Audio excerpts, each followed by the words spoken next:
Bismillahirrahmanirrahim. Assalamualaikum warahmatullahi wabarakatuh. Selamat pagi, selamat siang, selamat sore, dan selamat malam. Ya, itu tergantung dengan waktu teman-teman ketika mendengarkan video ini. Sebelumnya, izinkan kami memperkenalkan diri terlebih dahulu. Perkenalkan, kami dari kelompok 5 evaluasi pembelajaran kelas 4E akan menyampaikan materi tentang penilaian pengetahuan. Nah, adapun anggota kelompok kami yaitu Nisa Khairun Najah dengan nomor induk mahasiswa 2000685 dengan nomor absen 04. Yang kedua ada Adista Ayu Wirdiana dengan nomor induk mahasiswa 2006792 dengan nomor absen 29, dan yang terakhir saya sendiri yaitu Iyariani dengan nomor induk mahasiswa 2008425 dengan nomor absen 35. Baik, untuk materi pertama ialah jenis-jenis pengetahuan. Jenis-jenis pengetahuan dapat kita bedakan menjadi 4. Yang pertama, pengetahuan faktual. Menurut Anderson dan Cartwright tahun 2017 halaman 46 mengemukakan bahwa pengetahuan faktual merupakan pengetahuan yang harus dimiliki oleh peserta didik ketika mereka dikenalkan dengan suatu disiplin ilmu atau untuk memecahkan suatu masalah apapun yang di dalamnya berkaitan dengan pernyataan yang benar karena sesuai dengan kenyataan yang sebenarnya. Fakta merupakan informasi yang diperoleh dari bukti-bukti pada data. Misalnya, jika ilmuwan biologi menguji kembali fakta tersebut, maka hasil pengerjaan, pengukuran, dan pengamatan akan menunjukkan hasil yang sama meskipun diuji berulang kali oleh siapapun yang mengerjakannya. Pengetahuan faktual sebagian besar muncul pada level abstraksi yang relatif rendah. Pengetahuan faktual dapat kita bedakan menjadi 2, yaitu pengetahuan terminologi, di mana pengetahuan terminologi ini meliputi pengetahuan nama-nama dan simbol verbal dan non-verbal tertentu seperti angka, kata, dan gambar yang merupakan bahasa dasar dalam suatu disiplin ilmu. Yang kedua, pengetahuan detail dan elemen yang spesifik. Pengetahuan detail dan elemen yang spesifik ini mengacu pada pengetahuan peristiwa, fakta, tempat, orang, tanggal, sumber informasi, dan semacamnya. Hal ini dapat melibatkan informasi yang sangat tepat dan spesifik seperti tanggal yang tepat dan suatu peristiwa atau besarnya fenomena dengan tepat. Fakta spesifik merupakan informasi mendasar yang digunakan dalam memikirkan masalah atau topik tertentu. Jenis pengetahuan yang kedua ialah pengetahuan konseptual. Anderson dan Cartwright tahun 2017 halaman 46 mengungkapkan bahwa pengetahuan konseptual merupakan pengetahuan mengenai skema, model, atau teori eksplisit dan implisit dalam model psikologi kognitif yang berbeda. Skema, model, dan teori menunjukkan pengetahuan yang seseorang miliki mengenai bagaimana pokok bahasan tertentu diatur dan disusun, bagaimana bagian atau potongan informasi yang berbeda saling berhubungan dan berkaitan dalam suatu cara yang sistematis, bagaimana bagian-bagian ini berfungsi bersama-sama. Kemudian pengetahuan konseptual ini memuat ide atau gagasan dalam suatu disiplin ilmu yang memungkinkan orang untuk mengklasifikasikan suatu objek atau mengelompokkan berbagai objek. Nah, pengetahuan konseptual ini berkaitan dengan klasifikasi, kategori, prinsip, generalisasi, teori, model, dan struktur. Penguasaan pengetahuan konseptual ditandai dengan kemampuan mengklasifikasikan data, mengelompokkan data berdasarkan ciri-ciri kesamaannya atau berdasarkan perbedaannya, menunjukkan kekuatan atau kelemahan suatu pernyataan, mengenai prinsip-prinsip, menyimpulkan, menguasai teori, menunjukkan contoh, dan mengenali struktur. Kemudian untuk jenis pengetahuan konseptual ini terbagi menjadi 3, yaitu pengetahuan klasifikasi dan kategori yang meliputi kategori kelas, pembagian, dan penyusunan spesifik yang digunakan dalam pokok bahasan yang berbeda. Jenis pengetahuan ini lebih umum dan sering lebih abstrak daripada pengetahuan terminologi dan fakta-fakta tertentu. Yang kedua, pengetahuan prinsip dan generalisasi yang meliputi pengetahuan dari abstraksi tertentu yang merangkum pengamatan fenomena. Prinsip dan generalisasi cenderung lebih mendominasi suatu disiplin ilmu akademis dan digunakan untuk mempelajari fenomena atau memecahkan masalah dalam disiplin ilmu. Pengetahuan prinsip atau generalisasi cenderung berupa gagasan yang mendasar yang dapat menjadi sulit untuk dipahami karena tidak diperkenalkan secara keseluruhan dengan fenomena yang dibahas. Lalu yang ketiga, pengetahuan teori, model, dan struktur yang meliputi pengetahuan mengenai prinsip dan generalisasi bersama dengan hubungan di antara mereka yang menyajikan pandangan sistematis dan jelas mengenai suatu fenomena, masalah, atau pokok bahasan yang kompleks. Pengetahuan yang ketiga yaitu pengetahuan prosedural. Pengetahuan prosedural merupakan pengetahuan mengenai bagaimana melakukan sesuatu. Pengetahuan prosedural juga dapat diartikan sebagai pengetahuan mengenai tindakan peserta didik dan peluang meramalkan, memperkirakan atau hipotesis dan merancang cara untuk penyelidikan.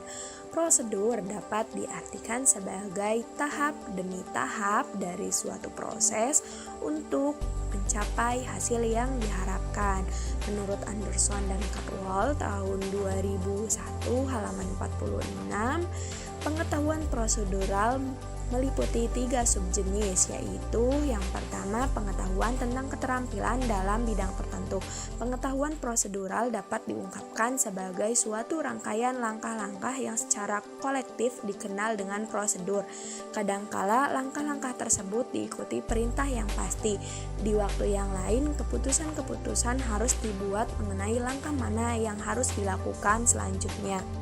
Yang kedua, pengetahuan teknik dan metode spesifik.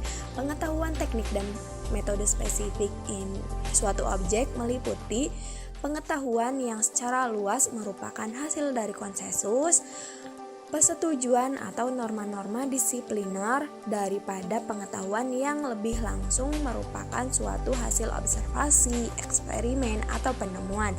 Bagian jenis pengetahuan ini secara umum menggambarkan bagaimana para ahli dalam bidang disiplin ilmu berpikir dan menyelesaikan masalah-masalah daripada hasil-hasil dari pemikiran atau pemecahan masalah tersebut. Yang ketiga, pengetahuan kriteria untuk menentukan kapan menggunakan prosedur-prosedur yang tepat.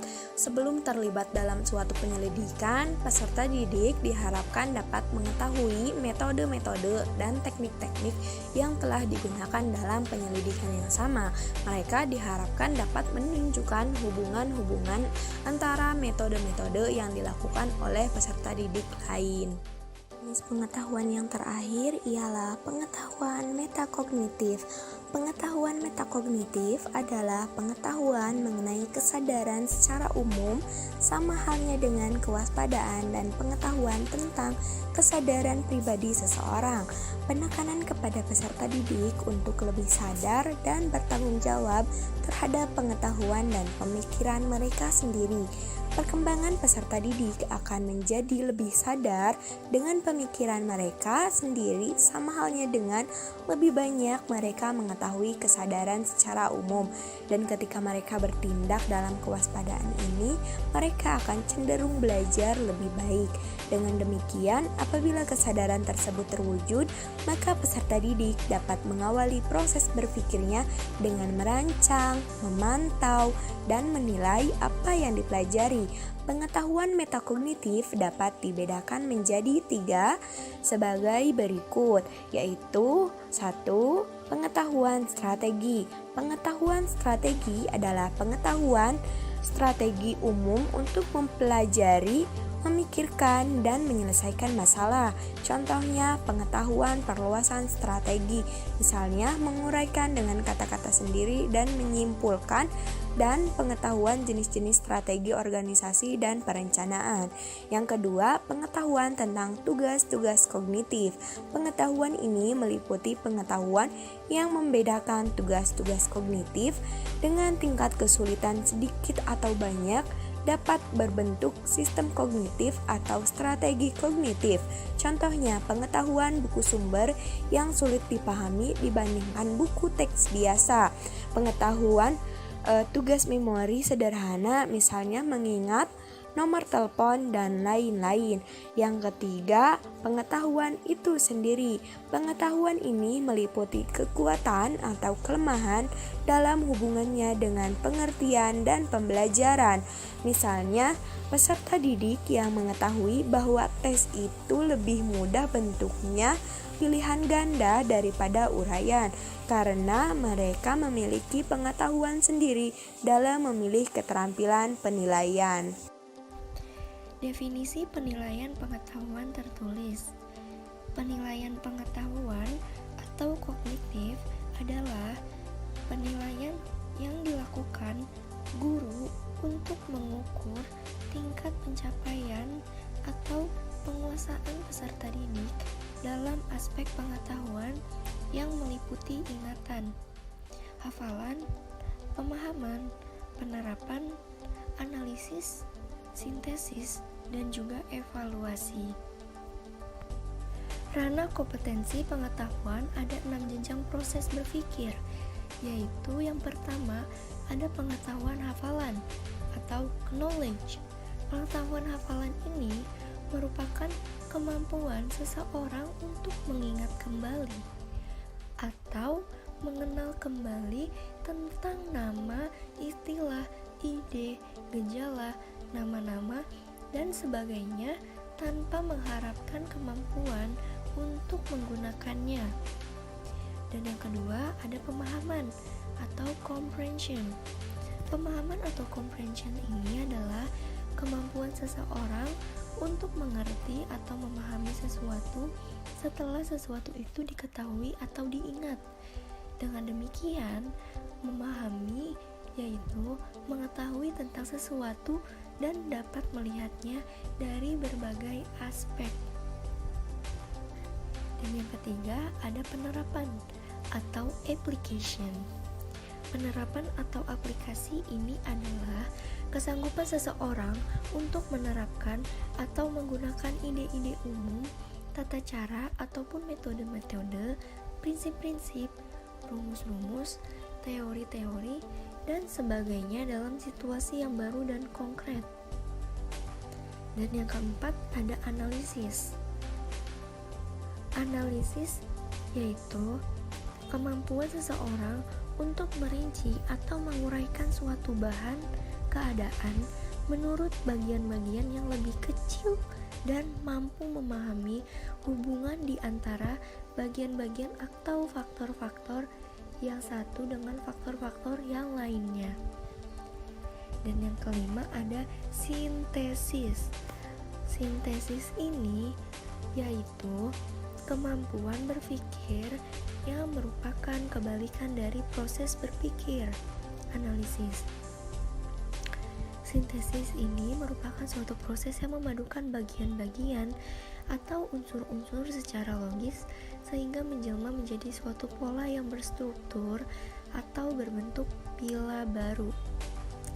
Dan yang terakhir itu Yang keenam ada evaluasi atau evaluation. Evaluasi ini kemampuan seseorang untuk membuat pertimbangan terhadap suatu situasi, nilai, atau ide. Misalnya, jika seseorang dihadapkan pada beberapa pilihan, maka ia akan mampu memilih satu pilihan terbaik sesuai dengan patokan-patokan atau kriteria tertentu. Langkah-langkah pelaksanaan penilaian pengetahuan. Yang pertama yaitu menyusun perencanaan penilaian. Yang kedua, mengembangkan instrumen penilaian. Menurut Abidin, langkah-langkah yang harus dilakukan untuk mengembangkan instrumen penilaian pengetahuan adalah yang pertama, menentukan standar. Standar ini pada dasarnya adalah kompetensi pengetahuan sebagaimana terdapat dalam kurikulum. Yang kedua yaitu menentukan tugas autentik yang tepat sesuai dengan dimensi proses kognitif. Yang ketiga yaitu mengembangkan kriteria. Pengembangan kriteria ini dilakukan dengan cara mengembangkan indikator dan subkoordinator terhadap konstruk yang akan dicari. Yang keempat yaitu membuat soal dan kunci jawaban atau kubus penilaian. Yang kelima yaitu menentukan kunci jawaban dan menyusun kubus penilaian. Langkah selanjutnya yaitu melaksanakan penilaian melalui berbagai teknik. Guru dapat memilih teknik tes tertulis, tes lisan, maupun penugasan. Langkah yang keempat yaitu mengolah hasil penilaian melalui kriteria atau peringkitan. Langkah yang kelima memanfaatkan hasil penilaian. Kemudian langkah yang keenam adalah melaporkan hasil penilaian. Penilaian pengetahuan dapat dilaporkan dalam bentuk angka, predikat, dan deskripsi. Angka menggunakan rentang nilai 0 sampai dengan 100. Predikat disajikan dalam huruf A, B, C, dan D. Tentang predikat atau interval ini ditentukan oleh satuan pendidikan dengan mempertimbangkan KM. Materi selanjutnya ialah instrumen penilaian pengetahuan. Penilaian pengetahuan dapat dilakukan dengan berbagai teknik. Dalam hal ini, seorang pendidik dapat memilih teknik penilaian yang sesuai dengan karakteristik kompetensi dasar, indikator, atau tujuan pembelajaran yang akan dinilai pada mata pelajaran tertentu. Berikut ini beberapa teknik penilaian pengetahuan yang biasa digunakan, antara lain: yang pertama, tes tertulis. Penilaian pengetahuan menggunakan teknik tes tertulis merupakan penilaian yang menggunakan instrumen tes berupa soal dan jawaban berbentuk tulisan yang harus diselesaikan oleh peserta didik. Jawaban peserta didik dalam tes tertulis tidak harus berupa jawaban uraian, melainkan dapat berupa pilihan ganda, benar salah, dan menjodohkan. Yang kedua, tes lisan. Tes lisan merupakan salah satu teknik penilaian pengetahuan yang dapat dipilih oleh pendidik dalam mengukur tingkat ketercapaian kompetensi peserta didik. Tes lisan dapat dilaksanakan secara langsung antara pendidik dan peserta didik. Yang ketiga, penugasan. Teknik penilaian pengetahuan juga dapat dilakukan dengan penugasan untuk mengukur kemampuan kognitif peserta didik. Seorang pendidik dapat menggunakan penugasan terkait kompetensi yang ingin dicapai pada mata pelajaran tertentu. Penugasan dapat diberikan sebelum, selama, dan sesudah proses pembelajaran berlangsung, tergantung kebutuhan dan relevansi dengan karakteristik materi. Yang keempat, teknik lainnya. Selain 3 teknik di atas, penilaian pengetahuan pula dapat dilakukan dengan teknik lainnya seperti portofolio, observasi, dan lain-lain.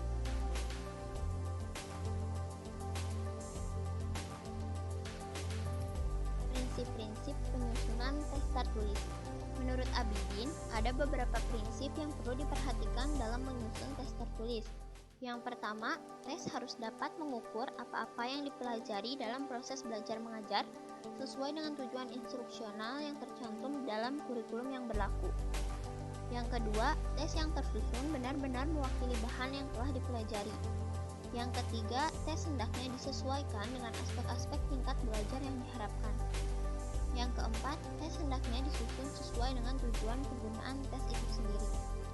Yang kelima, tes hendaknya dapat digunakan untuk memperbaiki proses belajar mengajar. Yang keenam, tes yang disusun mempertimbangkan proporsi tingkat kesulitan dan kesesuaiannya dengan taraf kemampuan siswa. Yang ketujuh, petunjuk pengerjaan soal yang jelas dan sesuai dengan persoalan yang disajikan. Yang kedelapan, tes disusun dengan memperhatikan kaidah-kaidah penulisan soal pada masing-masing jenis soal. Yang kesembilan, penulisan soal menggunakan bahasa yang benar. Tes tertulis ada dua bentuk, yaitu bentuk objektif dan tes uraian. Terdapat beberapa jenis tes bentuk objektif, yaitu yang pertama ada tes objektif bentuk multiple choice test atau pilihan berganda. Tes multiple choice, tes pilihan ganda, merupakan tes objektif di mana masing-masing tes disediakan lebih dari kemungkinan jawaban dan hanya satu dari pilihan-pilihan tersebut yang benar atau yang paling benar. Yang kedua, tes objektif bentuk benar salah atau true or false. Bentuk soal benar salah ini yaitu bentuk soal yang berupa pernyataan. Sebagian pernyataan itu merupakan pernyataan yang benar dan sebagian merupakan pernyataan yang salah. Dan yang ketiga ada tes objektif, bentuk jawaban singkat atau short answer. Bentuk soal jawaban singkat merupakan soal yang menghendaki jawaban dalam bentuk kata, bilangan, kalimat, atau simbol dan jawabannya hanya dapat dinilai benar atau salah. Yang keempat, ada melengkapi atau completion test. Completion ini terdiri dari suatu statement atau kalimat yang belum sempurna. Peserta didik disuruh melengkapi statement atau kalimat tersebut dengan satu atau beberapa perkataan pada titik-titik yang disediakan. Yang kelima ada menjodohkan atau matching. Bentuk soal menjodohkan ini terdiri atas dua kelompok pernyataan yang paralel. Kedua kelompok pernyataan ini berada dalam suatu kesatuan dan di kelompok sebelah kiri merupakan bagian berisi soal-soal yang harus diisi jawabannya. Dan yang terakhir ada isian atau tes objektif bentuk fill in. Soal tes bentuk fill in ini biasanya berbentuk cerita atau karangan. Jadi, untuk kriteria penyusunan tes bentuk fill in meliputi hendaknya jawaban yang harus diisikan ditulis pada lembar jawaban atau pada tempat terpisah. Nah, sekian presentasi dari kami. Bisa diasah buat bertani bahwa peladang naik pedati. Selesai sudah presentasi ini, semoga bisa memberi arti. Budak Irian Gunung Cendrawasih, cukup sekian dan terima kasih. Kami dari kelompok 5 mohon maaf bila ada segala kekurangan. Billahi taufiq wal hidayah. Wassalamualaikum warahmatullahi wabarakatuh.